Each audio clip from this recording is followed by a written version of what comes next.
PJ here.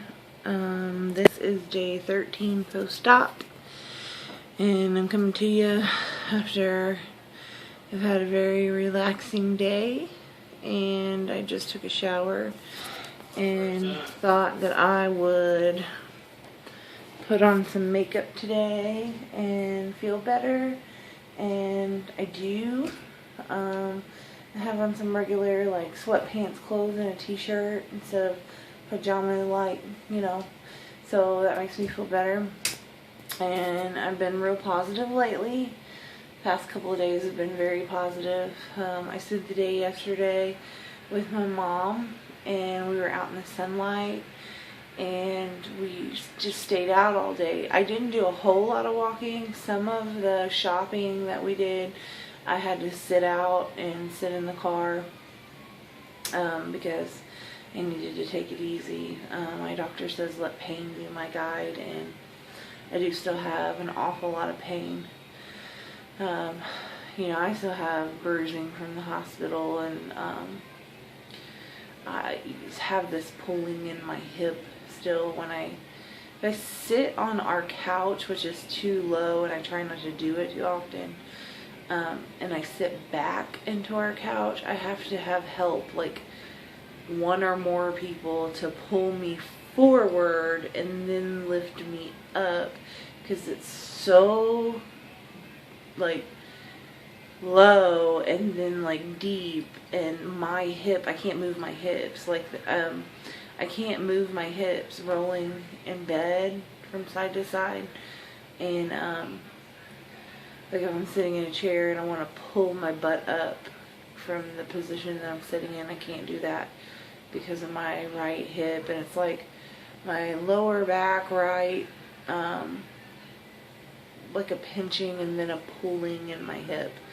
So it's, I don't know, it's been there since surgery. There are other things that have completely lifted and gone away, like some of the issues in my legs, and a lot of the neuropathy type pain that I had in my feet, the burning that made me scream at the hospital that we were dealing with. And I just went back on my normal Neurontin, and I'm not doing that anymore. And it's really nice not to have that screaming type pain. Well, I didn't always scream, but in the hospital it was so bad it made me scream.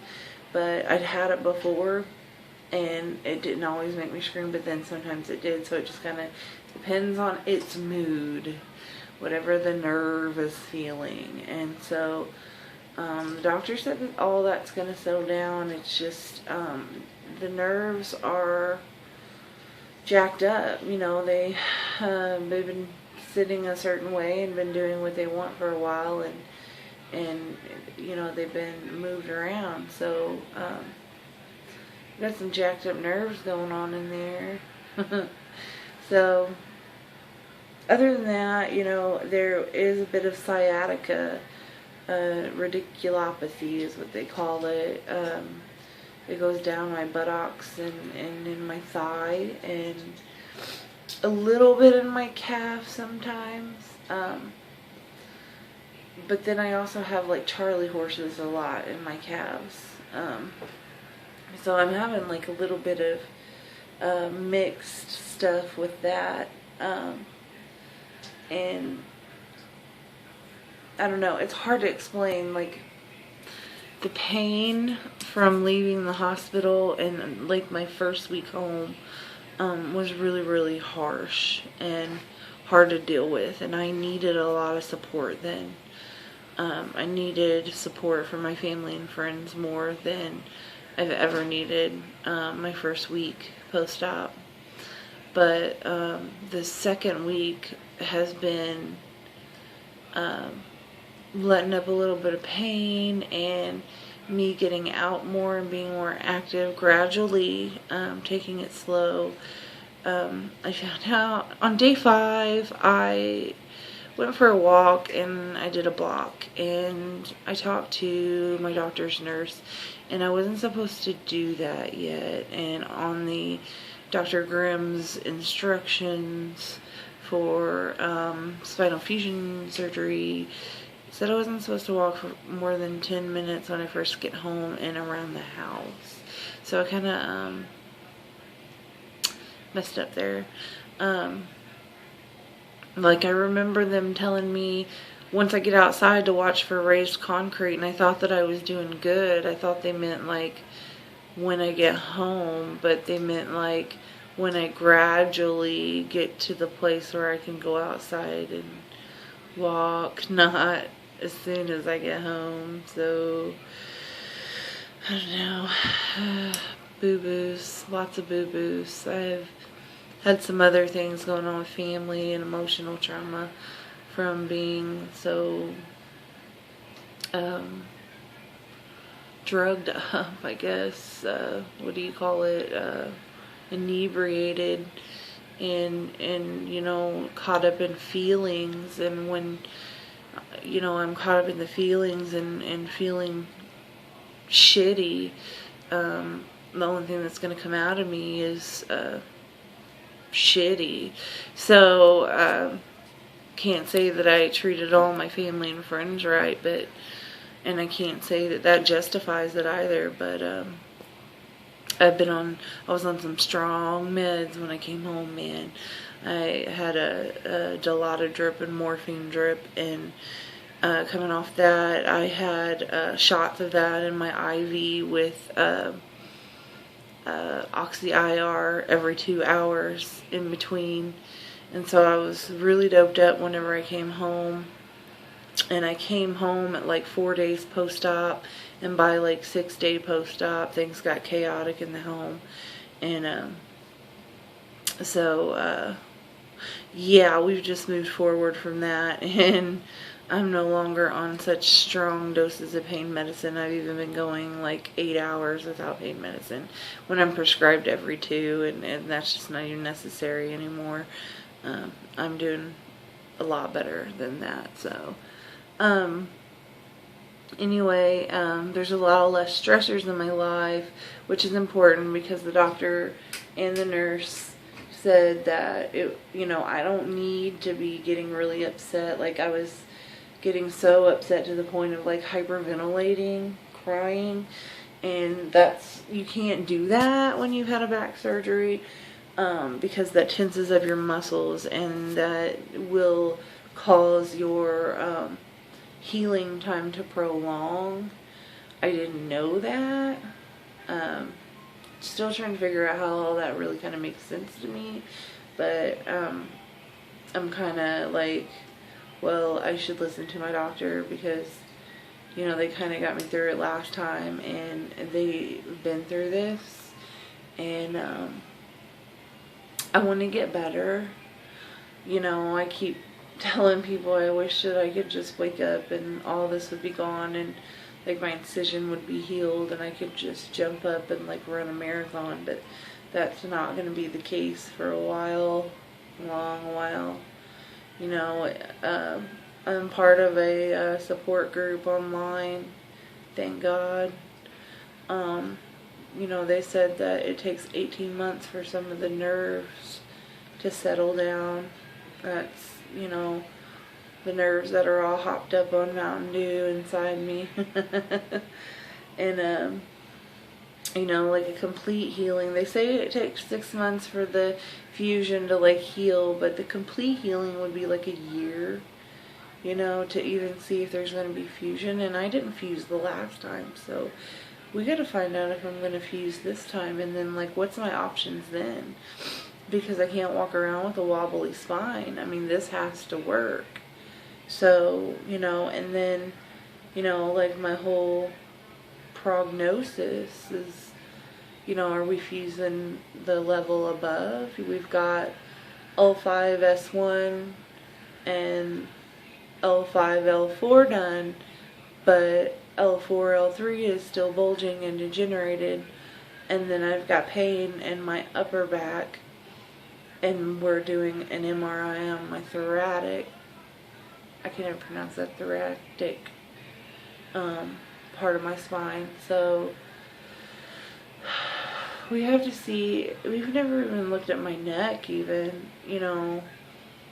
We have to see what else is going on, because we can't just stop there and be like, well, you know, we're not even going to look at the rest of her spine. I know it's like one thing at a time right now, though. Because the lumbar has to be dealt with first. Because that's where, like, all your stability is. And that's where the most of my pain was and where I was complaining when I went in there. So, he took care of all the lumbar pain first. But I have this pain that, like, radiates towards my rib cage. And, like, sometimes I can be doing something and it feels like one of my rib cage, like, just, like, popped out of place and, you know, pop back. It's kind of weird. And, like, it hurts in my stomach a little bit, and in my, like, whatever this thing's called, like a flat something, I can't remember what it was. And, close to my breastbone, whatever that thing is underneath it. And then, you know, I got pain in my mid-back, like, right below my, shoulder blades. So, anyway, just praying that that's nothing. That it's just, you know, straining from my spine and my flat back deformity, because anytime that you have, like, the flat back deformity, it could be pulling on the rest of your spine, because my spine wasn't aligned right. I didn't want to sit right, and, like, he made it curve the way it's supposed to, so it's not acting right now, and it's mad, and it doesn't want to do what it wants to do, but the rods and screws are saying, yes, you're going to have to.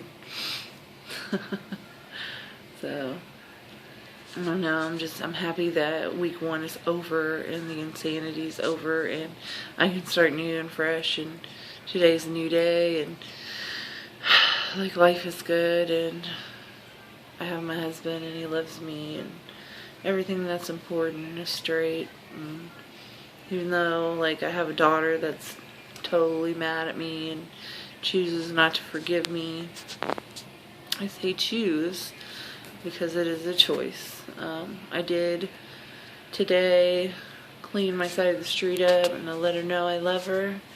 So, you know, I'm doing all that I can with all that I know, and, you know, spinal fusion surgery isn't easy. I never once thought in a million years that I would deal with issues other than physical, because it's bad enough coming home with this, like, 9-inch split down into my spine, and it's so painful, and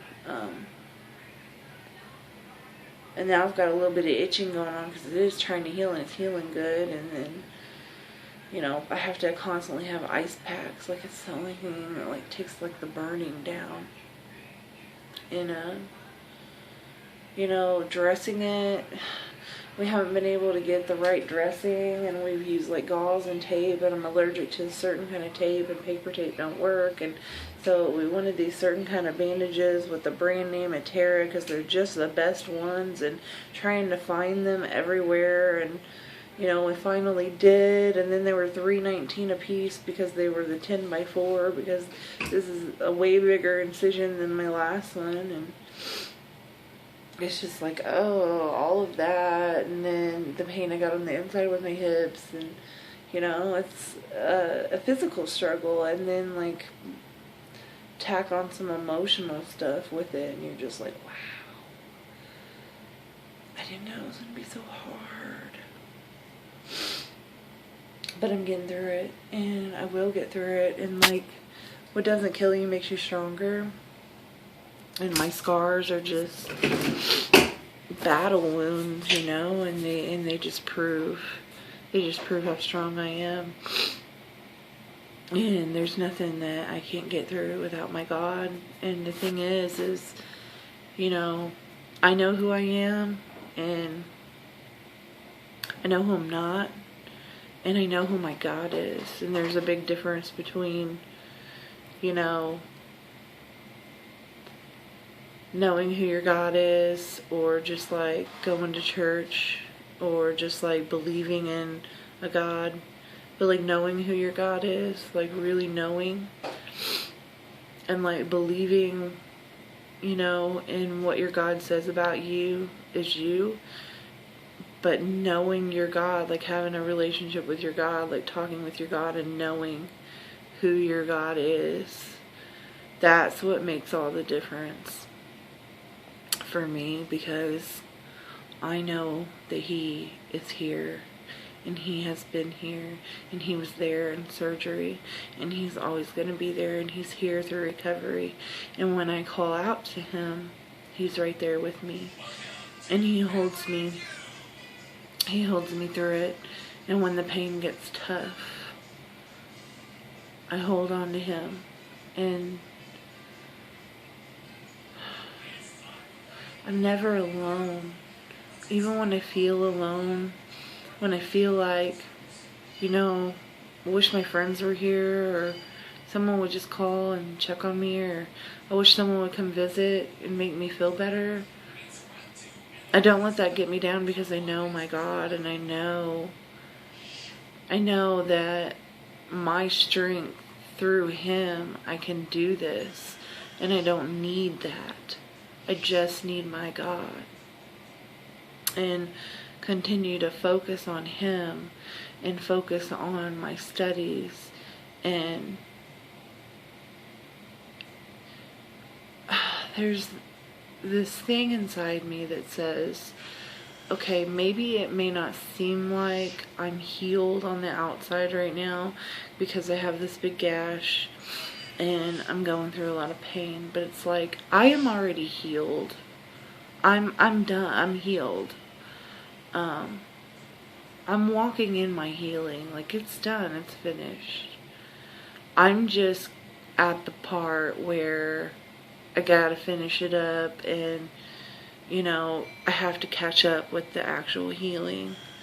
Like, if that makes any sense, because it's already done. Like, He healed me on the cross over 2,000 years ago. You know, all of my pain and all of my suffering was on that cross, and I'm healed. And the reason that I've had to go through so much pain in my body and so much sickness is because I got something to do, baby. Something big is about to happen. And I had to endure all of this.